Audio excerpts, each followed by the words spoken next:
Hello and welcome into this week's episode of The Walkthrough. I am your host, Intern Joe Macheca. South Carolina just capped off a defeat of Mississippi State 37-30 at Williams-Brice Stadium. Spencer Rattler was electric as usual. Xavier Legette proving why he is the best receiver in the country.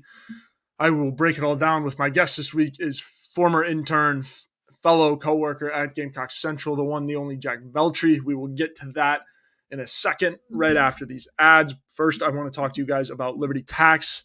Tax ID is an uncertain feeling you get right before doing your taxes, but you don't have to go through it alone. The tax team at Liberty Tax in Irmo, Lexington, and Columbia will walk you through the process, clear up any confusion, and guarantee you'll get the biggest possible refund or your money back. It's tax time. If you're in a hurry for your refund, call the tax team at Liberty Tax. Fast, accurate, and guaranteed. On the other hand, if you think you might be owing Uncle Sam, talk to the Liberty Tax team to make sure you're not paying more than you should owe. They'll find every possible deduction for you. Locally owned and operated, staffed by tax professionals from your neighborhood. Open 9 to 9 on weekdays and 9 to 5 on Saturdays with multiple service options. Start through the Liberty Tax mobile app or through the desktop portal. Make an appointment or just walk in. Give a call to upload your tax documents, and when you come in, your return will be ready to review and sign. Give them a call at 803-462-5576. Once again, 803-462-5576 for all of your tax needs. This show is also brought to you by our good friend over at the Movement Mortgage Network, Clint.Hammond.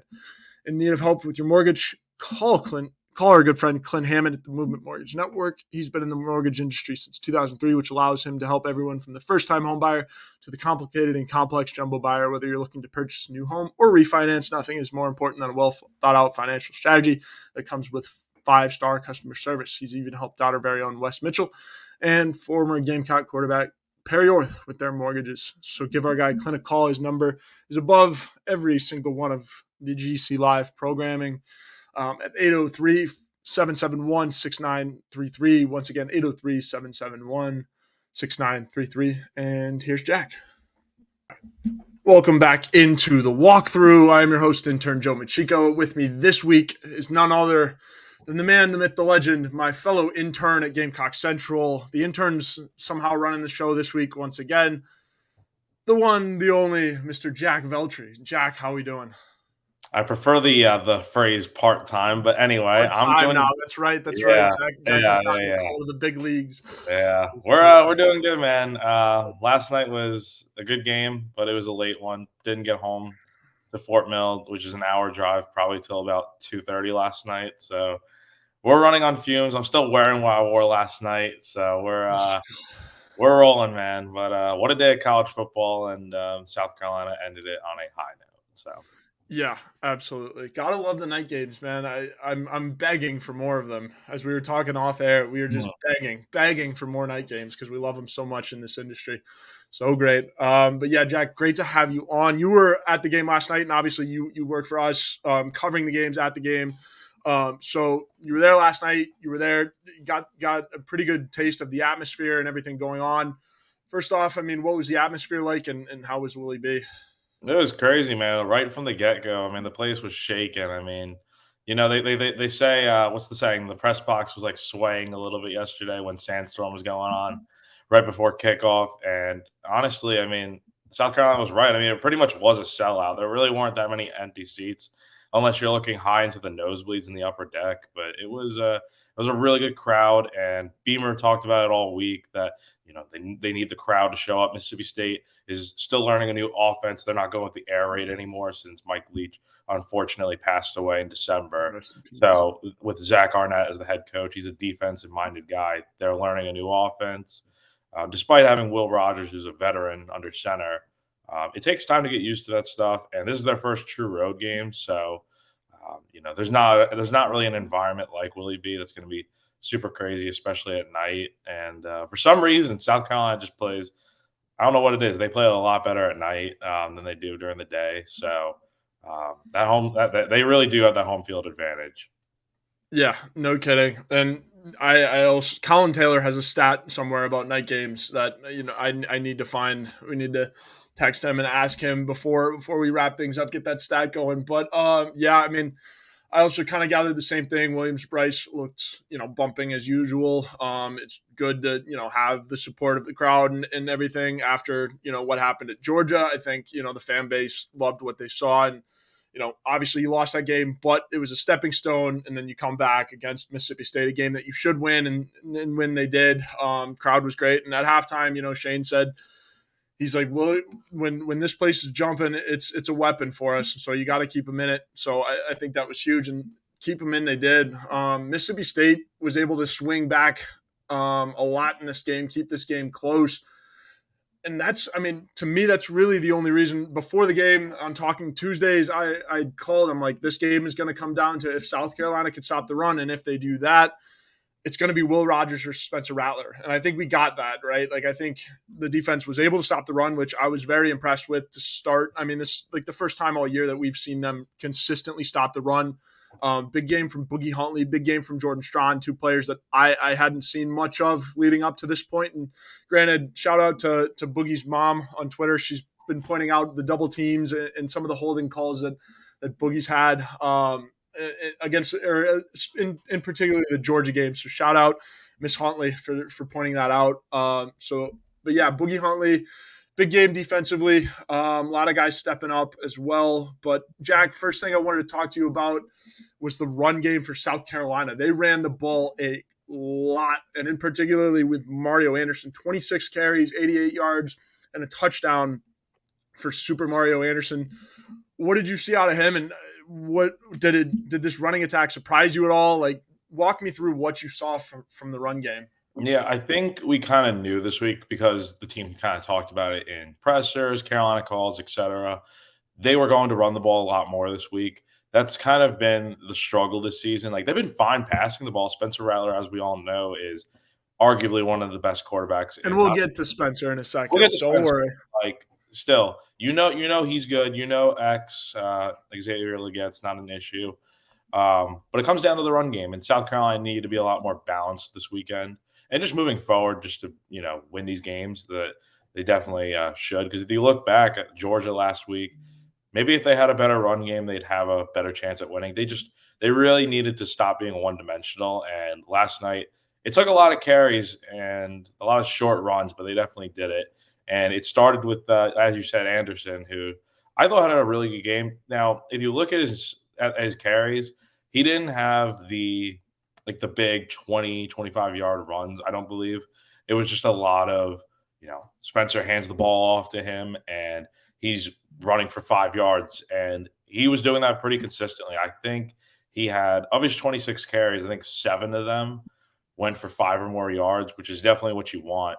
But the crazy part to me was, so on South Carolina's first drive, which was a 98-yard touchdown, which was the longest drive of the Beamer era, on their next 2 drives, one of which was 99 yards on their second drive, which then became the new record for the longest drive in the Beamer era. They ran the ball, I think on that second drive, they ran it maybe 13 times of the 16 plays they ran. It was either the second or third drive. But anyway, it was just a lot of runs, back to back to back, not a lot of passing. And I was a little confused. I'm like, well, I know they want to run the ball more, but why isn't Spencer and X, why aren't they connecting more?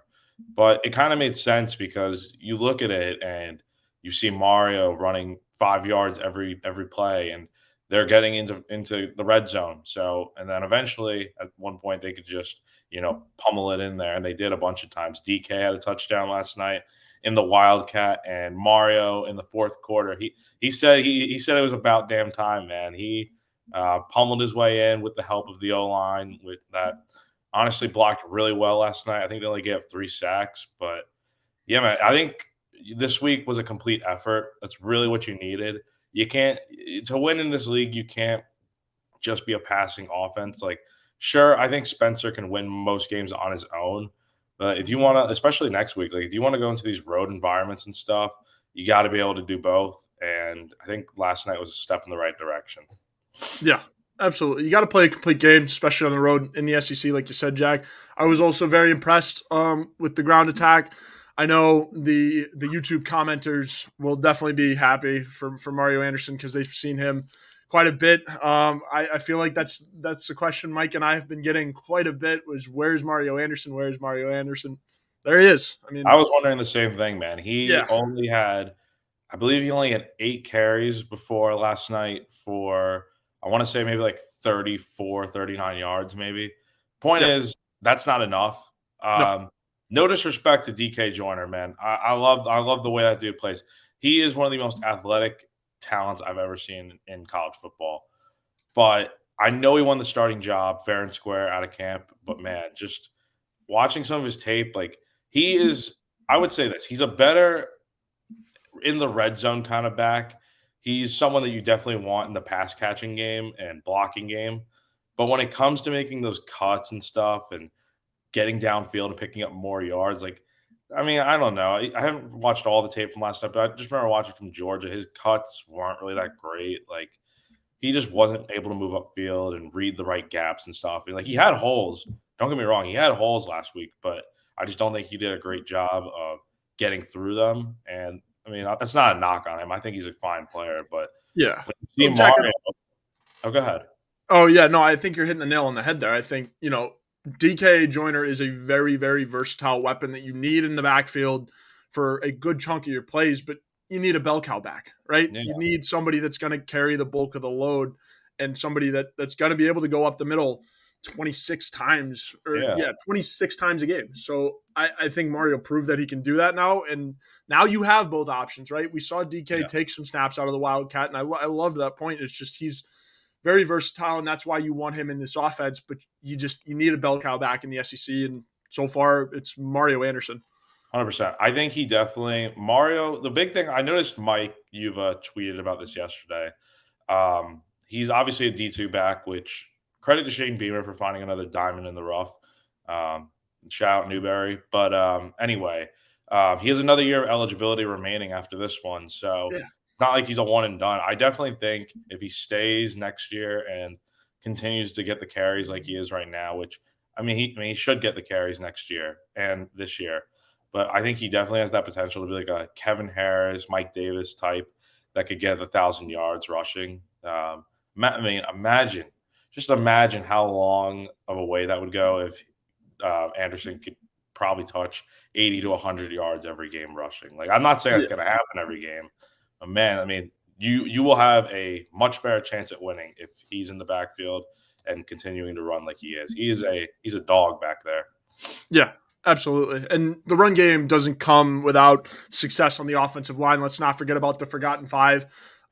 Tree Babalade looked fantastic once again. We are big believers of the tree in this program, or on this program. So I can't stop talking about Tree enough. Like, the kid has stepped up and fulfilled all expectations and more, right? Like, we didn't necessarily see him at the beginning of the season, so we were wondering, it's like, all right, like, what's wrong with these freshmen? Are they not good to go? But I mean, Tree has stepped up especially at Georgia. I mean, we talked about this a lot last week too, to be able to go into Georgia and have a performance like that, and then to follow it up with another one like he did this week, just really, really, really impressive stuff from Tree. And I'm excited for him too, because this sets the foundation for these offensive linemen coming up, right? You have Cam Pringle, Josiah Thompson, the Great Wall of Carolina that is supposedly developing in the recruiting portals. And so Tree is going to be a very big part of that, and getting him these reps right now, I think, is going to be very huge for the development of Josiah Thompson and Cam Pringle later on. But I mean, huge day for Tree, Gargiulo, everybody on the offensive line looked pretty good. I mean, Spencer was relatively clean. Wouldn't you say, Jack? Like, Yeah. and when Spencer's clean, he does things that are Spencer Rattler level of greatness. Like I said, I'll cut you off for a Yeah, second. Like I yeah. said, he only got sacked 3 times, which I think as much as Will Rogers probably got sacked last night. Yep. But even when the pressure came in Rattler's face, and we'll talk about him more, but I'll briefly talk about him for a second. Yeah. He had those runs. He was able to move with his legs and put together 25-yard runs and looked really good coming out of the pocket. But yeah, like you said, the O-line, I mean, I know losing Marquis Anderson for the year is tough, but you get him back next year. I don't know what the situation with Jalen Nichols is. Hopefully you get him back this year, but if not, I'm sure he could come back next year if he wanted to. But yeah, those freshmen, man, Tree, Tro. I'm not gonna lie, and no disrespect to Sidney Fuger, man, but I saw his name pop up on the starting lineup yesterday, and I'm like, oh god, because he just let's just be real, he got obliterated in Georgia, and you definitely want to play the best guys, the best five on that line, and I think the combination with Tree at left tackle. I think it's Tro at right guard. Um, you got Vershawn at center, Gargiulo at left guard, and then Ja'Kai Moore at right tackle. I think that's the correct lineup. Yeah. That's your starting five right there. I think that's just a solid group. And Tyshawn Wanamaker also looks pretty good. Um, Hmm. I think as the season's gone on, man, they've come such a long way since that 9 sack performance Yeah. in week one. I think everyone thought the sky was falling with this O line. Like, here we go. Oh yeah. Back to the struggles that we've seen in the past. And it comes down to just not having that veteran leadership. You had to replace 3 guys uh, on that O line that were 3-year starters, I think, which Yep. is it's definitely tough to do. And then you got young freshmen coming in, but man, I'm telling you, the next few years they're going to be special if everyone could stay healthy. Yeah, absolutely. And I credit to coaching too. Lonnie Teasy, Greg Adkins, they've done a terrific job in being able to improve on that 9 sack performance in week one. And I mean, I had kind of said this going into it. I don't think this offensive line was ready to play a North Carolina caliber team week one. But I mean, since then they have, rebounded in a very, very big way. And Gargiulo and Vershawn Lee were talking in their press conferences after UNC, and they're like, it needs to be better. And since then, it has. And so all credit to the guys on that. Jack, we alluded it a little bit there. We have to talk about him, right? Spencer Rattler was phenomenal as ever. 18 of 20 with, I believe, 2 of those were spikes. And for 288 yards and 3 touchdowns, no interceptions.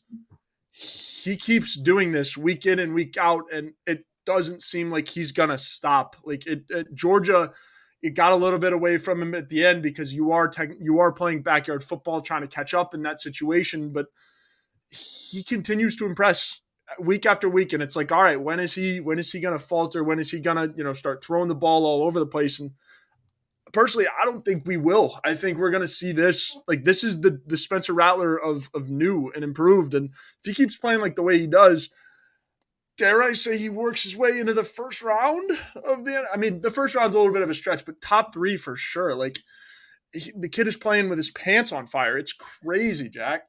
Yeah, he's definitely taken a step up this year, and I think it also just comes down to comfortability. Uh, Yes. Last year was his first year at Carolina after the whole Oklahoma situation with him getting benched for Caleb Williams and eventually transferring out.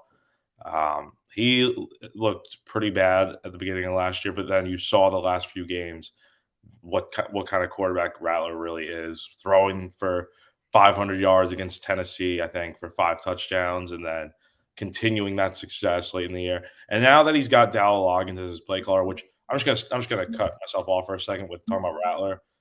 Hell of a game from Dowell Loggins, man. Yes. What a difference. I was talking about this with Colin last night after the game. I was just like, man, like what a difference this team has made in a year. Like if Mark, like no disrespect to Satterfield, but man, like the play calling last year was just it was very conservative and not willing to take those chances until the end of the season. And when they did take those chances, they looked so much better. But man, this year it's been Dowell Loggins. He is not really disappointed me or anyone at all. He's been as advertised coming from the NFL and Arkansas and all that. So yeah, there's no doubt he is a great play caller. But back to Rattler for a second. He's on another level this year. Just it was crazy. He didn't throw up an incompletion, I don't think, until the fourth quarter of last night's game. So Yep. it feels like every game he's getting into that 90% completion rate. Um, I don't know what he finished. I think he finished around 90% last night. But Yeah. when he's on, he's on. And like I said before, the run game with him, when he's able to get some space and move, he'll take it. He took those long runs. I think he said he should have had a touchdown last night on one of those long runs he had, but Hmm. that's just another weapon because I don't think you necessarily expect it with him. Like he can do it, but it's not like he's a dual threat quarterback that like okay, if the play breaks down, he's going to go ahead and just run it.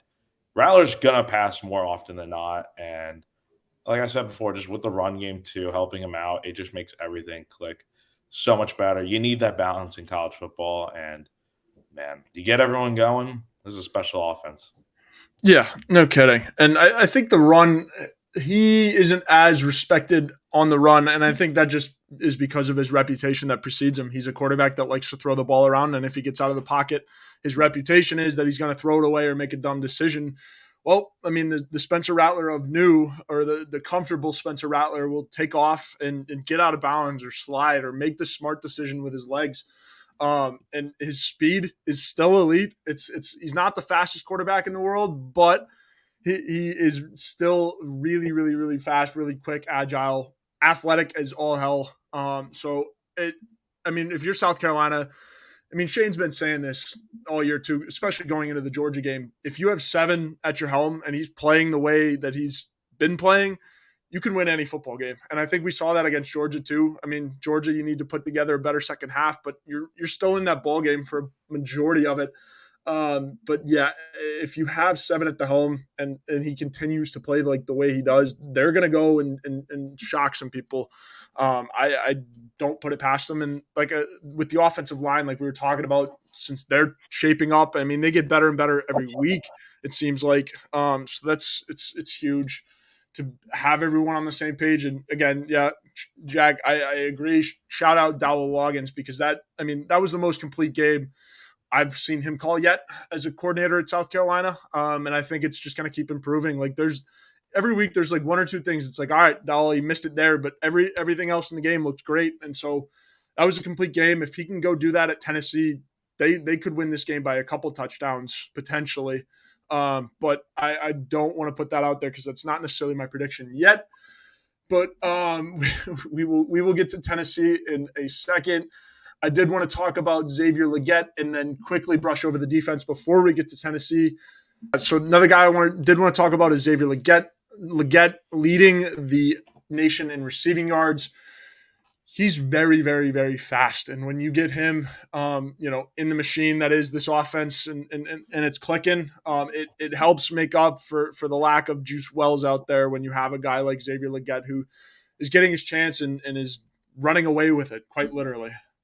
Yeah, I mean that fifth offensive play of the game yesterday, it was just a simple slant route. And shout out to the O line and Mario Anderson for blocking right there. There was a linebacker that came straight up the gut. They had an open hole. If no one was there, Rattler was getting sacked on that play. But Anderson, man, the pass pro was good. He just shoved his hands up and blocked him right away, giving Rattler the time to throw to Legette. And then, because of how fast he is, I mean, he was running, I think, like 23 miles an hour. Him and Rattler were saying after the game, he had just open grass right after. His speed just, man, he reminds me of like DK Metcalf fast, one of those guys that can just, when he's moving, he's gone. But yeah, what a game from him. For a second there, I think in the first half, him and Griffin from Mississippi State, which Griffin, man, he had like, Yeah. I think look at the stat. It was like 7 seven receptions, catches, 256 yards, and a touchdown. I know. It's ridiculous. It was crazy. Like it was like a heavyweight fight between probably 2 of the best receivers in the country. It was just bonkers, man. Like X, I mean, when he's on a different level this year. He proved a point, man. He was like coming into the season, I've been working hard. I'm gonna make big strides this year and take over. Well, I mean, he has taken over with Juice out. I mean, look, you'd love to have Juice Wells and X in this offense at the same time. And I think if you get Juice back next week, I think things will look really solid. But the fact that you have X, who is basically an NFL caliber receiver with his size and speed, you're in good hands. Like, I wish him and Rattler would connect more, though.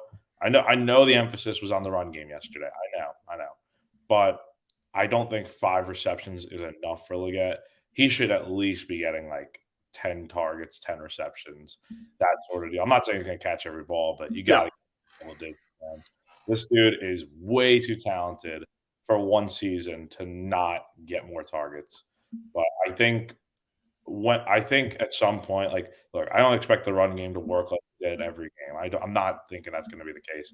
What will work though is that connection between Rattler and X, man. They've got it going, and just get him the ball. He will make things happen. I promise you. Yeah, absolutely. No, he's the arguably right now the best wide receiver in the country. Certainly playing like it and making a case for him and Spencer to be the best quarterback and wide receiver duo in the country. I know there are quite a few out there that are good, but man, I mean, they look the part right now. And if they can keep it going and somehow make a splash up in Rocky Top, they are going to be talked about quite a lot on the national stage. So watch out for that. I also big shout out to Trey Knox. I mean, they threw the tight end a little bit more, but we're starting to see the tight end play evolve a little bit more. I did just want to throw that in there before we talked about the defense, before we got to Tennessee. So yeah, quickly, Jack, on the defense, is there anybody that stood out to you? I know they let up 30 points to a team that they probably shouldn't have, but again, it was a shootout kind of game. So I mean, that happens. Who stood out to you? Anybody in particular? Like you were kind of referencing before, Joe, I think the D line was pretty good last night, especially in the second half. They were just able to contain the run and slow down the passing game a little bit, to be honest. Like, I think Griffin, most of his yards, I think, came in the first half. I mean, he had like 2 touchdowns in the first half, but after that, he was pretty quiet. And then, like you said, the boys up front, TJ Sanders, Boogie Huntley, Tonka, those guys, Jordan Strawn made a hell of a play last night, coming from the outside on the edge and strip sacking Rodgers and forcing a fumble, which South Carolina recovered. What a hell of a game last night. David Spalding in the secondary there had a nice game. He had a pick. Now, I will say one area of concern I have personally, and then this will go for Tennessee mainly, because they're a pretty good passing offense.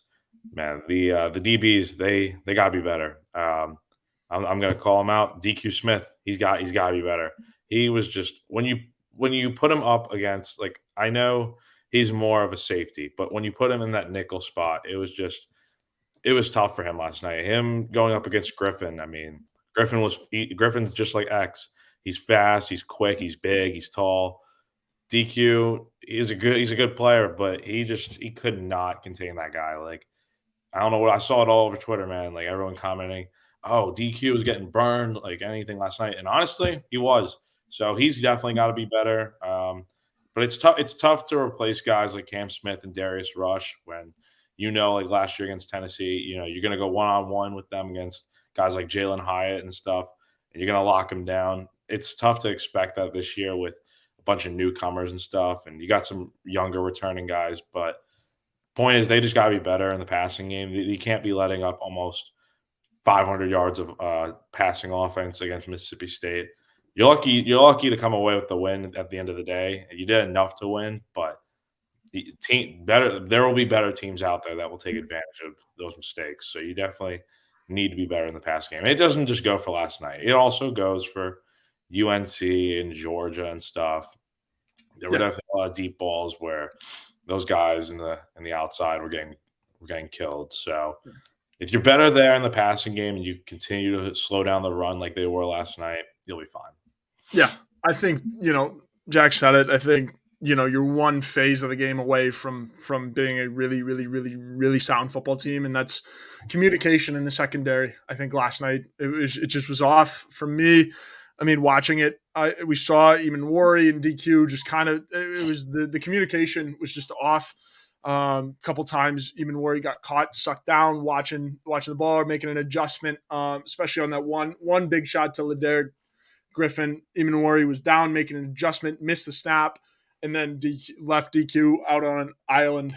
So that just can't happen, and it's one of those things that you have to rep out in practice. But golly, they were good at stopping the run. They forced Will Rogers to make plays, and they pretty much did their job. It's just that one phase of the game that defensive backfield, you got to be able to stop the pass, and I think they did a great job of it against Georgia for the most part, matching up. They just had to tackle better. So it's always one phase of the game for this defense, and I think Tennessee is going to be their first real test to put it all together, because I think Tennessee offers it all, Jack, as we transition into the Volunteers. Big matchup up in Rocky Top, 7:30 kick. It's going to be on SEC Network. It should get a pretty good amount of attention. But Jack, first off, what are you seeing from the Vols? The Vols are well after that Florida game where they just got completely outplayed. So for some reason Yeah. they cannot win in Gainesville for some reason. But I do think they're going to be a tougher matchup at home, especially at night. And let me just be clear: this team is not forgotten about last year. In case you haven't been paying attention to South Carolina football for the last year, late in the season, South Carolina, heavy underdogs against Tennessee at home, pulled off a miraculous upset, winning 63-38 over the Volunteers, swiftly ending their hopes of making the college football playoff and not intentionally ending Hendon Hooker's career as a Tennessee Volunteer. So if you do not think that the Vols are going to try to run up that score and blow the brakes off of the Gamecocks, you are sadly mistaken. This team is coming for blood. They don't care. They are ready to let it roll, and they definitely have the talent to do so. However, Joe Milton, their quarterback, I don't think is Hendon Hooker. Yes, I think he's a lot more mobile, but I think you put him up against Spencer Rattler in a shootout. I think Rattler wins.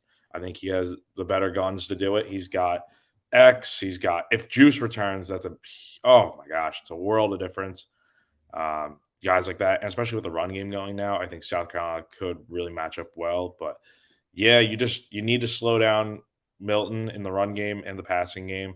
They've got some other good players over there, but I think just this year Tennessee's going to be coming for blood and expect like a game that's probably like 42-35, 40. Honestly, Oh yeah, we might get into that 60 range like we did last year. So yeah. um, yeah, just it's tough. I've never. I mean, I'll be in Knoxville next week. I've never been there for a game in general, but at night I hear it's a tough place to play.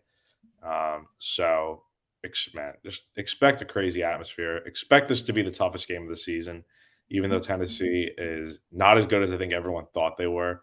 I'd probably say they're probably like a 9, 8, 10, maybe a 10-win team now with a bowl game. Um, but I just don't think they're as good as last year. But at the same time, South Carolina's got to be on their A game. They have to play clean for 60 minutes because it could be a very long night in Rocky Top hearing that damn song over and over and over again.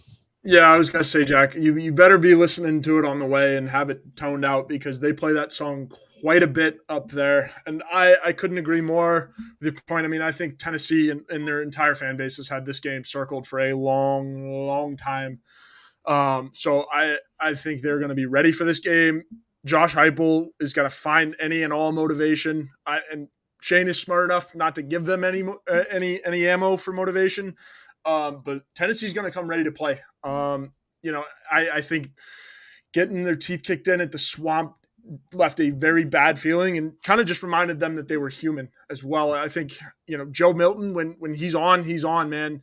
He's one of the best quarterbacks in the country when he's completing passes, but we haven't really seen that yet. I mean, 62% completion percentage isn't bad, but also isn't, up there with the elites quite yet. But man, if you're this defense, you gotta stop the passing attack and also have to stop the run too, because Tennessee has two guys that they lean on quite a bit. Jalen Wright, Jabari Small. Jabari Small, we saw a lot of last year.